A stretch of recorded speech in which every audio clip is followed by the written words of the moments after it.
Hello and good. Amanda. I am the community outreach coordinator here at the Missouri Poison Center. And today we're going to talk about some of the outdated poison treatments and remedies that you might have heard over the years.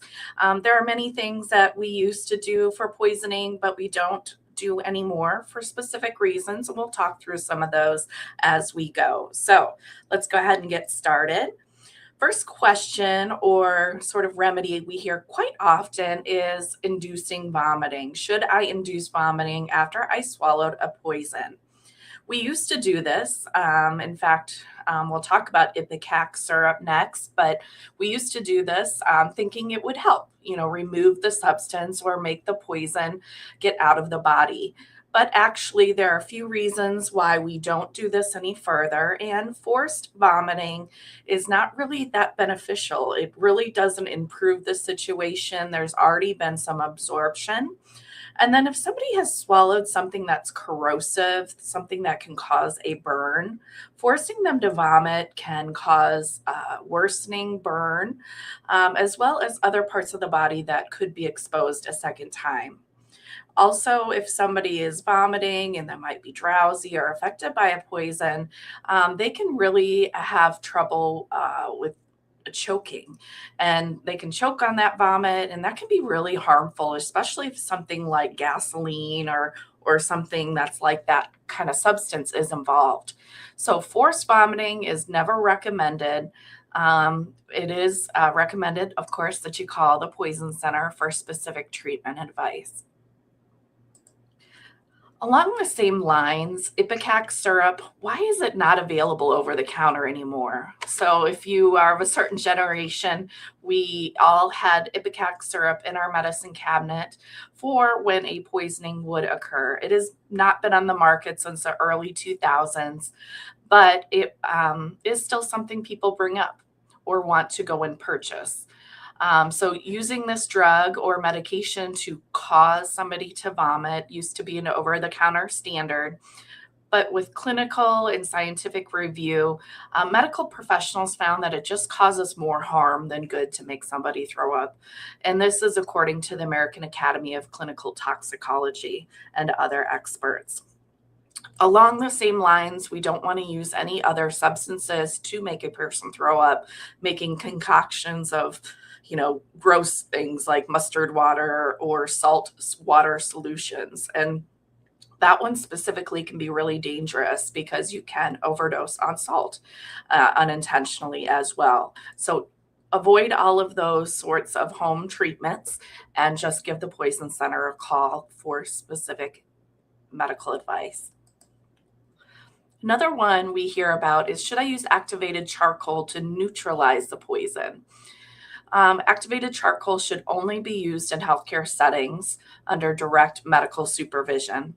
It's the most effective in those settings and can create a false sense of security in those who might use something like this at home, thinking they've absorbed the poison or that their symptoms will not occur because they used it.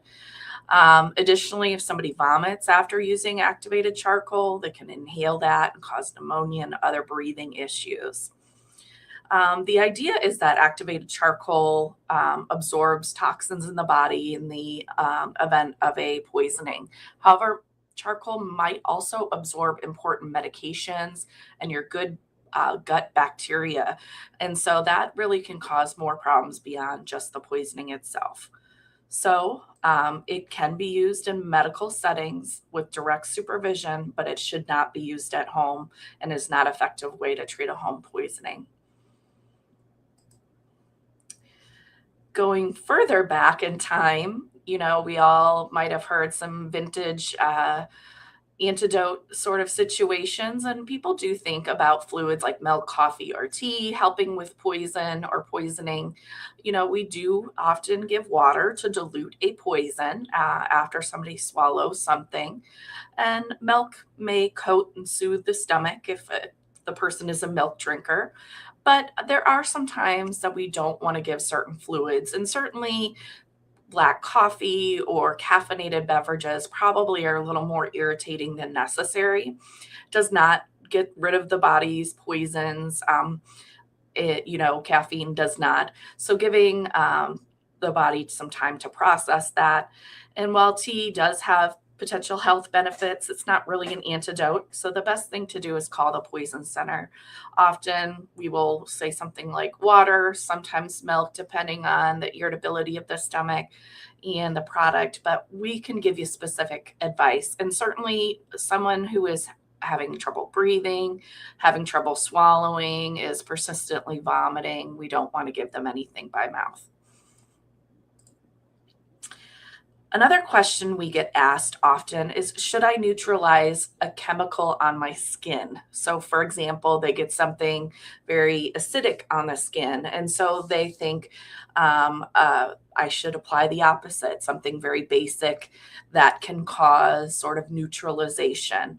And mixing chemicals can produce a heat sensation, or not a sensation, actual heat, which can produce burns of the mouth, skin, eyes, or whatever part the body is exposed to and the chemical. So attempting to neutralize a chemical with the opposite is actually more harm than good. The immediate step is to flush the exposed area with lots and lots of lukewarm water. And then after you start that rinsing right away, you can start and give us a call for more specific detailed instruction as well. So you might be asking, well, what do I do if I get if I am poisoned or poisoning does occur? Because you're telling me all these things I should not do. Well, the bottom line is not all medical advice online is reliable. There's still many outdated remedies that circulate in forums and blogs, and we get misguided information. So if you're ever unsure of what to do, I would encourage you to call the Poison Helpline at 1-800 222 1222 before trying anything. And medical experts, including specially trained nurses and pharmacists, can give you specific poison related treatment advice for your situation. In most cases, you want to do that first, but you can always start rinsing the eyes or skin with water and then give us a call right away.